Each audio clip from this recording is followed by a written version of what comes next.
Welcome to our channel. Today we how to disable swap on Ubuntu VPS for performance tuning. Easy tutorial step by step clearly. First, connect to your Ubuntu VPS using SSH. Open your terminal and type in the SSH command followed by your server's IP address. Enter your username and password when prompted. Once logged in, check the current swap space by running the command swap and show. If there is no output, it means swap is already disabled. If there is an output, proceed to disable it. Use the command sudo swap off to turn off all swap space immediately. Next, to prevent the swap from being enabled at boot, open the stab file with sudo nano /etc/stab. Locate the line that contains the swap partition or file. Comment it out by adding a hashtag at the beginning of the line. Save your changes by pressing Ctrl+X, then Y, and finally enter. To verify that swap has been disabled, run the swap and show command again.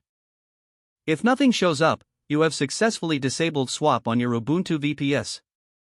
You can now monitor your system performance without the influence of swap.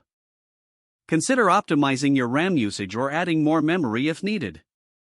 That's the simple process to disable swap for better performance tuning on Ubuntu. If the page does not load, refresh the browser or try again in a private or incognito window. Make sure you are using the correct email address, then retype it carefully to avoid small typos. If your password is not accepted, use the reset option and create a new strong password you can remember. Check your spam folder for verification or security emails, then complete any requested confirmation steps. Enable two-factor authentication if available to improve account security and reduce unauthorized access risk. After signing in, review your profile details so your contact information and settings are accurate and current. If you see an error message, note it down and try again after restarting your device and internet connection. Log out when you finish, especially on shared devices, to keep your account and payment information secure.